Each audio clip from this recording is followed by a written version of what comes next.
The second piece of it is that body block is what it's called, controlling space. So I got a body block level 1 and a body block level 2. So very simply, body block level 1 is just where I just come into a space and I'm going to protect that leadership that I was talking about before.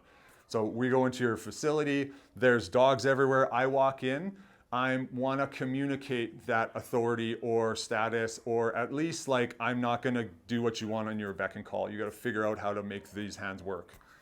And that's going to look like I just walk in and I gently move through the dogs. Even if they're all in the way around me, I'm just going to go where I need to go, and I'm going to be stoic and quiet towards them. Not as fun, but you're going to get scratched less. And they're actually going to want to pay attention to you more. Makes no sense. But think about relationships sometimes, or someone you're interested. Sometimes it's makes a bit more sense if they're like, why aren't they interested in me? Like normally you guys kind of talk to me. This guy doesn't care. Why not? What's wrong? Hey, how's it going? Anyway, so I have that kind of presence is what I like to refer to it as. Just you come in with a presence that's noticeable to the dogs. And that's quiet, stoic, moving through them. Okay, body block level 1, when the dogs are in the way, I just gently move through them instead of around. I'm not kicking, I'm not stepping, none of that. If the dog was hypothetically like lying down in the middle of a doorway that I'm gonna go through and I need to, I'm like, you're gonna move, friend, not me. But I'm not even gonna say anything, I just like do this. And because some dogs, once you start to do some of the body blocking, they will actually just lay down and be like, what are you going to do now? And you're like, haha, I got to move for that. So then what we do is we do that walking through them, and they'll spin in a circle and they'll roll over and they'll laugh, in dog laugh, and be silly, and then they'll get annoyed. It's maybe 15, 20 seconds, they'll get up, ugh, what's the problem?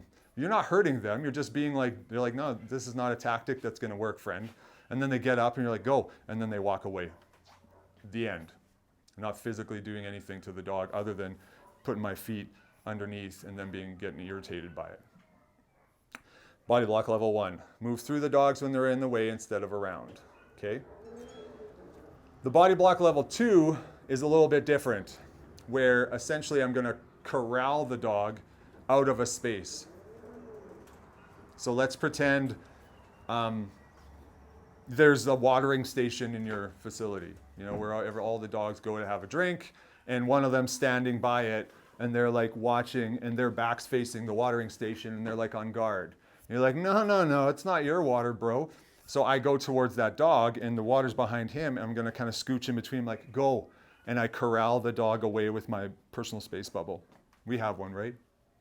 If I get too close to you, it gets weird. It might get weird anyways if I got close to you, but like, if I'm in your bubble, you're going to feel a little bit of discomfort, and one of two things are going to happen. If I keep coming, you're going to back up and be like, you need to maintain that personal level of comfort, or you're going to push me away, depending on how you feel about the situation and extenuating circumstances.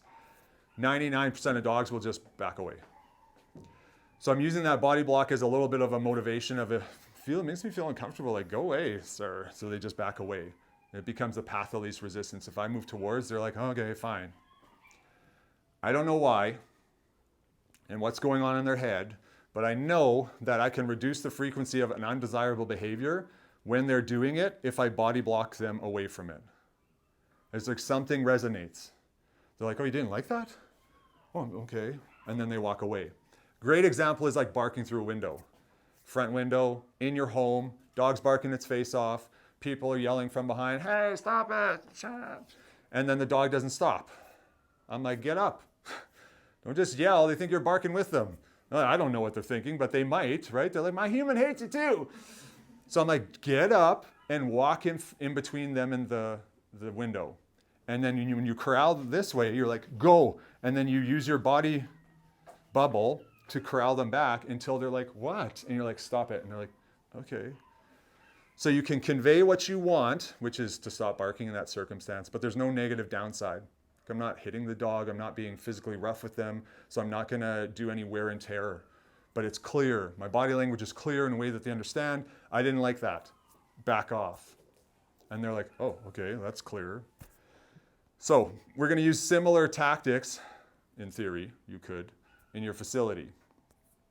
So because the way they're tangibly utilized is like I might have a dog that I know is in my personal space bubble. I won't say any names, but he might be black and white. That might, get a little sensitive in my bubble when other dogs come into it if he's in it or she. So if the dog's around me and I'm like, ooh, this dog likes to be possessive of my attention, I'm like, no, you can't be in my personal space bubble if you act that way. You lose access. So as soon as the dog gets in my bubble, I'm like, go. And then I walk towards them till they back away. And then once they stop there, I go right back to where I was. And I can physically show this with a dog, so it makes more sense. And then the dog will come back to you. And you're like, no, go. And you get them back. And then there's this imaginary line that they'll stay at. I do it in people's homes all the time in their kitchen. Because I'm like, do you guys like your dog in your kitchen? You're like, are you ever scared you're going to spill some bacon grease on their face because they're laying in the middle of the road? And they're like, yeah. I'm like, do you not want that to happen? They're like, yeah, cool. So we practice the body block level 2, right? Corralling the dog out of the kitchen. Ultimately, it's just a practice rep. I'm not even like training them to use it really in that moment, but it's for later because maybe their dog barks too much through the front window. Or maybe their dog is leash reactive on walks towards other dogs, and it's a way that they can suppress the dog's behavior without there being any wear and tear on the dog. So you can convey, no, I don't want that, and start to train different behavior.